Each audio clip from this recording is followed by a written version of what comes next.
There are so many ways that childhood PTSD symptoms match other diagnoses like ADHD or borderline personality disorder or autism, for example.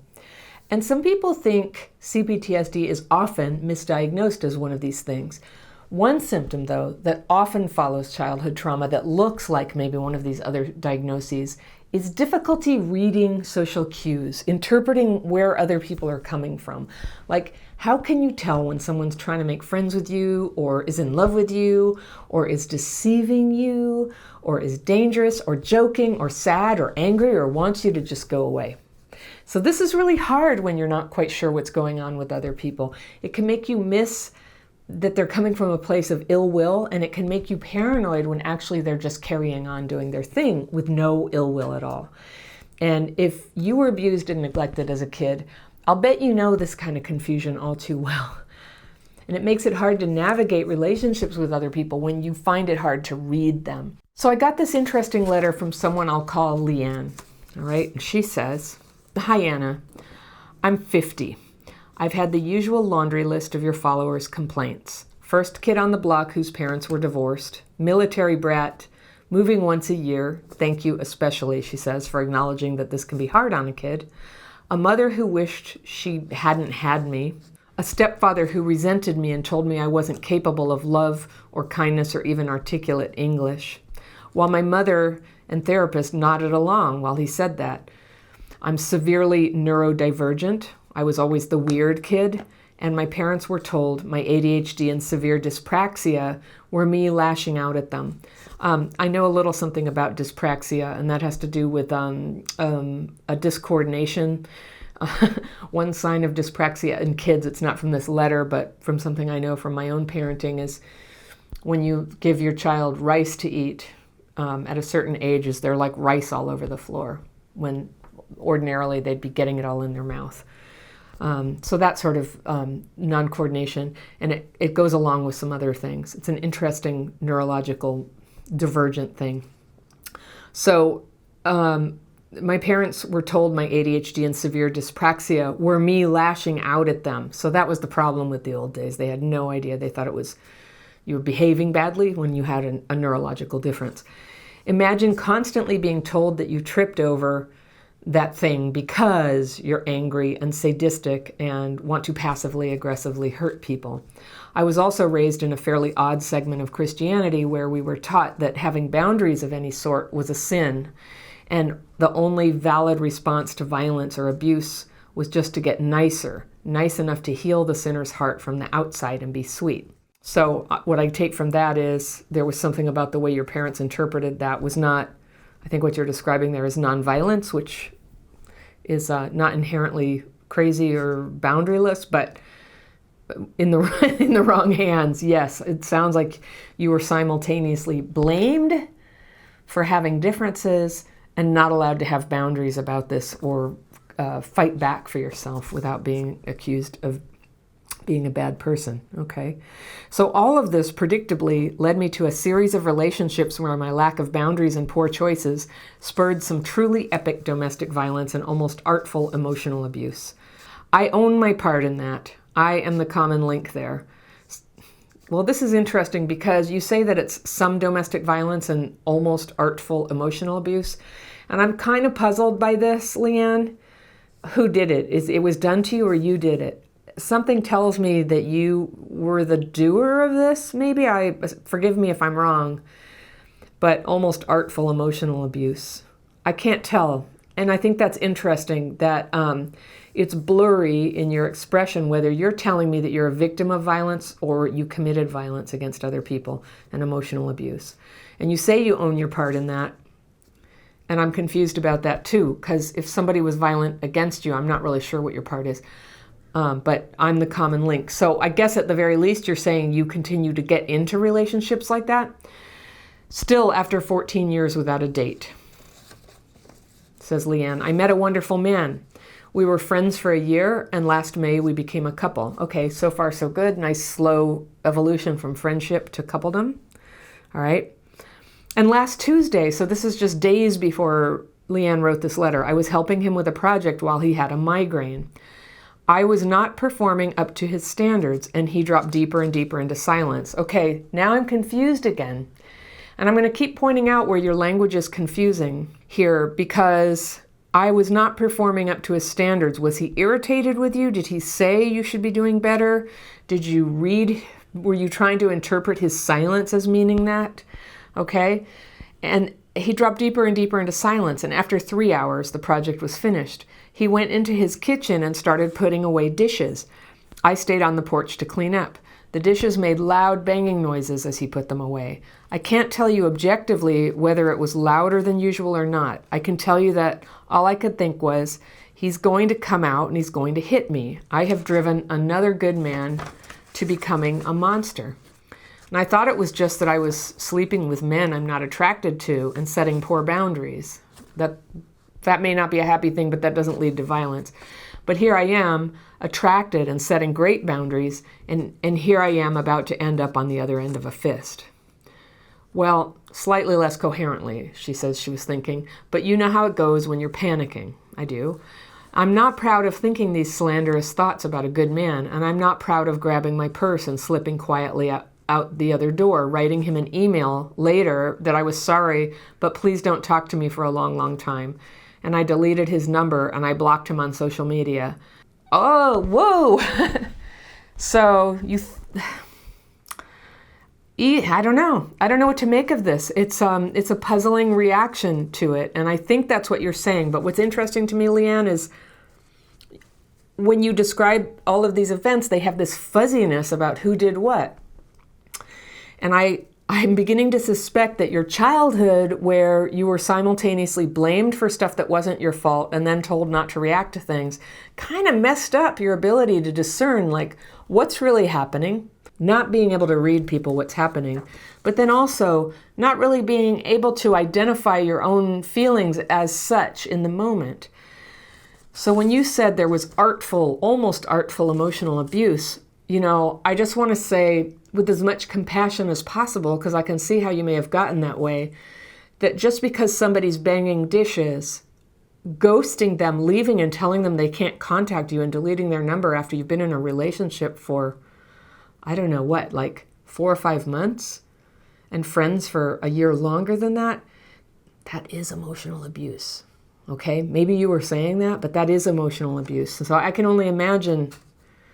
I don't know where he was coming from, but I know where you were coming from. And I know you hear that it wasn't good.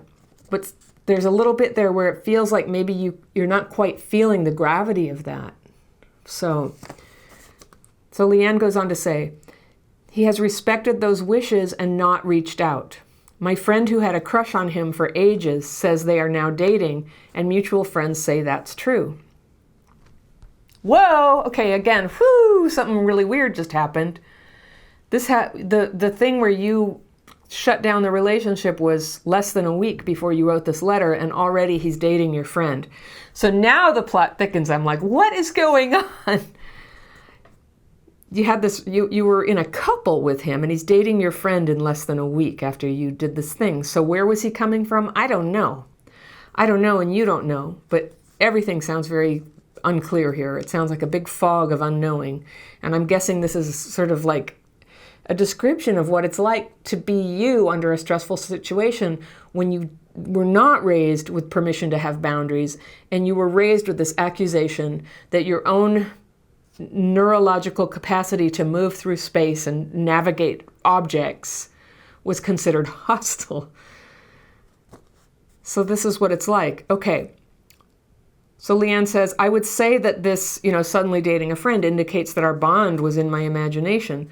But if you met this girl, she's the one Mr. Rogers stands next to when he wants to feel small and petty. Honey tastes bitter next to her sweet smile and voice and pretty face, and I get it. So I'm also puzzled about this, like, fancy writing about her. It doesn't matter how great she is. Something's really wrong with this picture. And if you have been in a couple for 4 months with a guy, then your bond is not in your imagination. But I'd say that if you don't really know whether the bond was nothing or you were a couple, that would be like another thing where your perception, your ability to read another person are in a state of fog. So Leanne, this is so hard. Gosh. You're just like, it's like you're feeling your way without being able to see where you're going here. So Leanne says, the relationship is obviously done with. Any attempt to reach out and explain what happened will be taken as a manipulative attempt to reconnect. I don't know how it'll be taken. It's possible you're reading his mind there. Because I will say that if you end up hurting somebody and like ghost running away from them, you can call them right away and say, I'm sorry, and attempt to try to repair the damage and explain, you know, I got really overwhelmed and I'm sorry, that was me. So I wouldn't automatically assume it will be taken as a manipulative attempt to reconnect. If you made a mistake, you're allowed to admit it, all right? But I just heard the version of the breakup that his now girlfriend told him. Girlfriend? Oh my gosh, it's still less than a week. And it's really, really not true and seems like it would be very hurtful for him to hear. Although I know that his emotions are not mine to manage, good, we also share a lot of friends in common, and I'll be honest, I come off in a very bad light in her version of things. I don't know where she got them. I know that she is too noble and pure of heart to lie, but she might embroider on a supposition she finds plausible. I'm very confused. I'm confused by your interpretations. I think that this is what it looks like when you're operating in a fog. Noble and pure, I don't know. You know, she got together with her friend's boyfriend like the day after they broke up or something. So do I want him to reach out? Do I move on and start building a new circle of friends? Do I violate their privacy by spreading my version of things? This feels icky, and it should. Do I send a letter knowing that his girlfriend feels that I've been terrible to him and has announced her intention of protecting him from me by censoring and deleting any communication from me? This also feels icky, but not my farm, not my chickens, and maybe this is normal and right for them. Clam up and take my licks, hoping that people will see my buttoned lip as a sign of good character. I'm not sure I have. What's the least damaging option, and why can't I see it? All right, so I guess I've been kind of leading up to this, Leanne, about why you can't see it is I think you're in a fog of perception. And like anybody else, you're capable of loving, you want to be loved, and that's perfectly okay and good. But I think that your history of abuse popped up, clouded your vision of what was going on. You didn't have tools for interpreting. You didn't have the power to communicate openly and honestly with your boyfriend about, you know, was he mad? What was going on? It sounds like he's mad. You know, when people are mad, you can take a break. You can ask them what's going on. You can have a talk about it. But this thing where you left and you told him he couldn't contact you again, I don't know about this girlfriend. It sounds kind of unhealthy to me that she's decided she's the protector. But I also think that possibly the way you're describing it has the same distorted perception that I'm hearing in this letter. So I'm going to refrain from judging them. I don't know. I don't know what they are. But I think for you, the fact is what you did was a hurtful thing.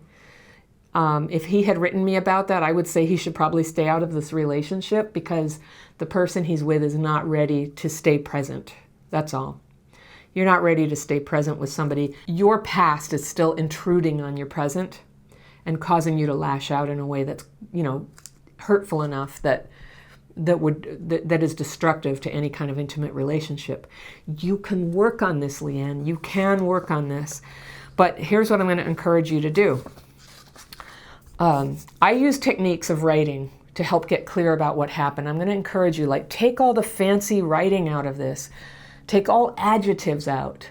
Just get on paper, what is your fear and what is your resentment? That's the technique I teach. I'm pointing down because it's always down in the description section below. When there's a big soup of thinking and feeling up in here, you can begin to unpack it on paper. You don't have to be right about it. You don't have to be insightful. It doesn't have to be in a hierarchy of things. You get it on paper so that you can begin to have a vacation from all those dark negative thoughts. The trouble with Cptsd is it makes our perceptions unreliable. So we have instincts, we have self-protection, we have love to give, but it's getting kind of complicated by Cptsd, by the trauma experiences. And so you're single now. Don't try to go back to this situation. That's not my advice for you. The whole dynamic as you describe it, it sounds like high schoolers. And I don't know why. I have a feeling this is very psychological, and I don't like it when people psychologize me. But a lot of times when we had a lot of trauma at a certain age, we get a little bit stuck developmentally there. So I just have a feeling that what happened here, that you may have had difficulty perceiving how serious the relationship was, how committed he was, what your place was in this group of friends, so-called friends, why they are protecting him from you, why they perceive your behavior as abuse, where he was really coming from when you were helping him with the project. All of that stuff, you're having this cloudy perception, and that is what happens. I feel for you so much. That is what happens. And that's where our bad behavior comes from. And when things can begin to change is when we can begin to not just heal our trauma reaction to things, but we can begin to take responsibility. When a distressed feeling comes, not just keep latching it on to the other person as the cause, to be able to start to have the self-awareness to say, is this bad perception coming up from some well of experience, maybe even that I can't remember or be conscious of right now, but something in me is coming up and coloring how I see what's happening right now. And is that in turn causing me to be unreasonable or even mistreat other people? And for so many of us, yes, that is what CPTSD does when it's not treated. It causes immeasurable damage in our lives. And it's not our fault we have CPTSD. But if this is going to change, and if we're going to start to have loving, trusting relationships, first we have to have a way to discharge those bad memories. And this thing where you've been through violent relationships and you thought you were going to get hit because dishes were loud, I hear you simultaneously knowing that that wasn't right, but acting on it anyway. Okay? So sometimes people can have the opportunity to apologize to an ex. But if they're in a relationship now, I always just sort of say, just let it go, let it go. The apology is to just let them carry on and be in a relationship. And it's unusual, I think, that good can come of those apologies, unless it was a very serious relationship. I did a video a couple months ago with a woman who had been engaged. It was a multi-year relationship, and she had done some bad things in the way she treated this person, and eventually got clarity about that and wanted to communicate that and wondered if it was okay. And I thought, yeah, I think that's okay. An engagement deserves a little communication. But I don't think you have clarity yet. An apology doesn't mean anything from a person who doesn't really get it yet. You're still kind of working out, what does this all mean? So I would put in front of you that your next steps for healing really need to be focused not on getting right into the relationship, even though I totally get it. It's hard to be alone. We're designed, most of us, to crave companionship. So I understand that. But the most wholesome thing you can do right now is start to heal your mind, heal your perception, and start using techniques. So if you have access to professional help, I think this would be fantastic for you to, just keep checking in with somebody who can give you feedback. When you say, is my perception, wrong here? You can keep getting feedback. It needs to be somebody you respect and trust. And you can also get that from peers. And one of the things that I would like to suggest to you is the ACA 12-step group, Adult Children of Alcoholics and Other Dysfunctional Families. I don't know if it was alcoholism for your family, but it was hella dysfunctional. And that is a place where people come together and start working on these things together. And you have peers to hear you and peers to get feedback when you want it, and just be like, okay, can I test this idea that I have about how I want to approach a first date with somebody, or an apology, or just asking for a refund when they actually charged you twice for something that you bought. Little things like that, sometimes we need help, and especially when your perception has been damaged. So right now, you had a developmental delay in your ability to interpret reality because it was messed with abusively. Now you can have developmental acceleration to kind of get caught up to present time. I assume you're still a neurodivergent person, so you're going to have special, strengths and weaknesses around perception. And that's why it's especially important to have trusted people in your life helping you sort that out. So I read letters here, and I think this is the first time I've found a letter so confusing. Leanne, something I left out in the beginning of your letter that when I was reading it, I thought, well, that's kind of a side thing, but I think it's kind of relevant here, is that you're an award-winning poet and professional author. And that is an incredible accomplishment. I'm really proud of you for doing that. And I think that that being your superpower as your way to kind of like navigate reality is to be able to craft words around it. That's why I'm saying kind of take those, peel those words back a little bit to be straightforward about what's happening. Don't glorify things too much. Purple prose. I'm a writerly person too, and that's one of the things I do is I just pull off the adjectives sometimes to get plain spoken, plain thinking about like, what is my fear? What is my resentment? What am I trying to do here? Because otherwise it can be a defense mechanism. That high intellect, that high ability with language can be a defense mechanism that makes it hard to see. So with that, I encourage you, learn what you can about complex PTSD and what it does to people. I think that's really helpful and empowering and helps you get off the hook with any guilt or shame you feel about the way that it's made you different. And if you want to see a list of common symptoms of CPTSD, I have a self-evaluation quiz. I'll put that right below this in the description section. You can use the techniques I use for calming thoughts, the fearful and resentful thoughts. That's also linked beneath all my videos. It's called the Daily Practice. And I suggest to you, focus on yourself, use all that energy for yourself, find support with friends to help you along the way and give you feedback about that. Consider joining a nice group like ACA, Adult Children of Alcoholics and Other Dysfunctional Families, where you can learn and practice connecting with people on a regular basis. That's pretty safe.